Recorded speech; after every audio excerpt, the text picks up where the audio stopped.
Welcome on board the Virgin... I can't do that. Welcome on board the Virgin Valiant Lady, everyone. I'm Morgan from the very unofficial travel guides. I travel all around the world to popular and not so popular tourist destinations to give you a very honest, unofficial look at what it's like to be there. I also wrote a book called Getting Stitches on a Cruise Ship. It didn't happen on this ship, but it did happen. If you want to know more about that, check it out on Amazon. It's almost midnight on our first night on board here in our cheeky corner suite.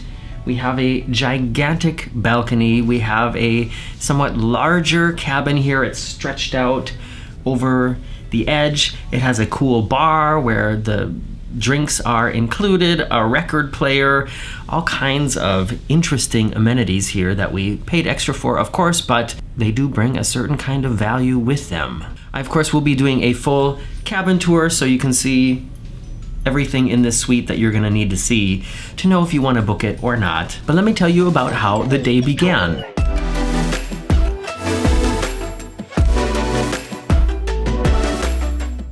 Our cruise, which is going from Amsterdam to Portsmouth, did not leave from the really close port in Amsterdam. We left from the one that's a little bit further away called Ijmuiden. How do you say it? Ijmuiden, which is about as close to Amsterdam as Chivi Chewbacca is to Rome. We had to take the train to a bus and then the bus to here and then carry our suitcases up over like a concrete flood wall and then down a very steep flight of stairs. Virgin Voyages has a very glamorous image, and let me tell you something, the leaving from this port, it ain't glamorous, kids. When we got off of the bus, several other people around me and I were looking at the way where it said cruise port and thinking, do I really have to carry my suitcase up there right now? So if you have it in your budget and you are on a cruise that is leaving from Ijmuiden, if you can afford it, take some kind of taxi or hired car or something. I think that's a little bit more convenient. So glamorous. Although getting here with public transportation is of course good for a very small budget. I'll drink to that. So the bottles of vodka, tequila, rum, whiskey, champagne that we have in the minibar, that's all included in the price of this suite. But if we finish one and we want to get it replaced, then we have to pay for that one. But it's only a 5-night cruise, and I'm kind of assuming that we're not going to make it through all those bottles before the end of this cruise. Boarding of the ship went very quickly when you are staying in a suite, just like on, I think, any other cruise line. There is a somewhat enhanced boarding process where you get to skip a couple of the lines. It went really quickly for us. We got on board pretty quickly, and then there was a short sort of meet and greet in the Manor, which is the disco, the dance club on the ship, where suite guests were also treated to a glass of champagne, and people from the spa, people from the restaurants came to say hello, ask if we had any questions, ask if we needed any help with reservations, things like that. From there, we came back up to the cabin shortly, and then we went to lunch.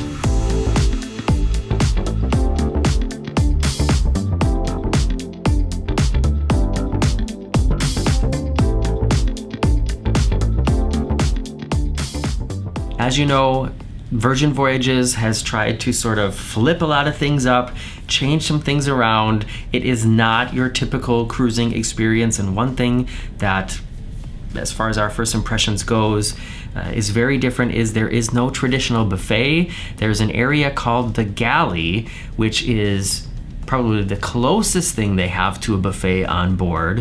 What the Galley is several food stations with creative names like Let's Taco About It. We went up there, walked around, took a look at what was being offered, and then you go to your table and you order from a server who will bring you then as much of whatever it is you want. I had a really great salad bowl with some tofu and quinoa, as well as some fried avocado tacos. Marcus had a ramen bowl and some sushi, and it was all pretty excellent. I'm very much looking forward to eating there again. Then we walked around the ship a little bit and just explored.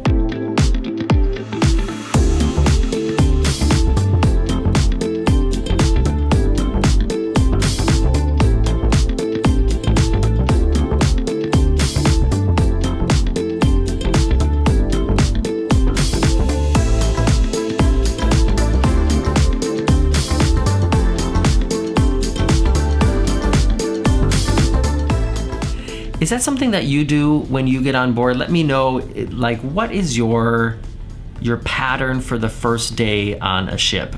I think what we did today is what I usually do. If I can go to the cabin, I go to the cabin first. If not, the second thing or the first thing is always just getting something to eat. And from there, I like to walk around the ship and sort of get my bearings, see what's on the Lido deck, what's in the middle of the ship, what's sort of towards the front, what's sort of towards the back. And then is usually the muster drill. And the muster drill here on board also takes place, first of all, in your cabin, like it's happening on most cruise lines nowadays, where you have to watch a video. There's a tablet next to the bed. I couldn't get it to play on that. Turn on the television, couldn't get to play on that either. I don't know how to make it work. And then later, then it all of a sudden just sort of popped up. So we did get to watch it. It's a very fun, sassy presentation with singing and dancing and hit musical numbers better than cats. We did have to go to our actual muster station and check in, and I have to say that seemed kind of disorganized. It was very individual, which is how it's been on most of the cruises I've done in the past year and a half, but it just, yeah, it seemed kind of chaotic and disorganized. But this is a very new ship. The maiden voyage was like less than 2 months ago, so I think they're still getting used to it. They're still getting staff in, so not a big deal. And I think not too long after that was sail away.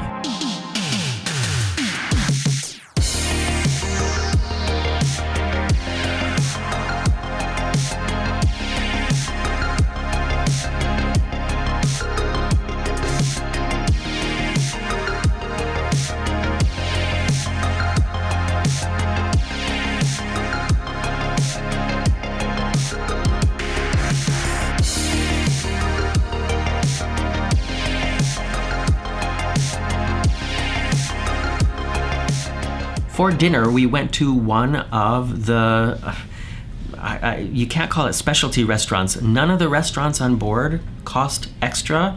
There are no upcharge restaurants on Virgin Voyages, which is also a big change over just about every other cruise line that I know of. But there are a handful of venues that they recommend you make a reservation, and one of them is called Razzle Dazzle.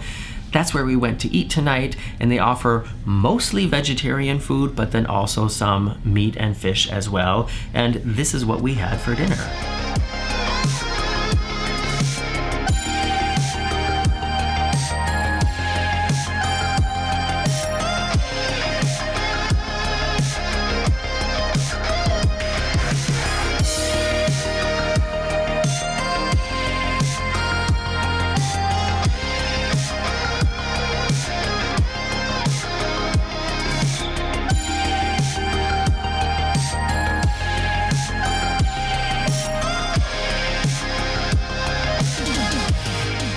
From there, we went to a show called Dual Reality.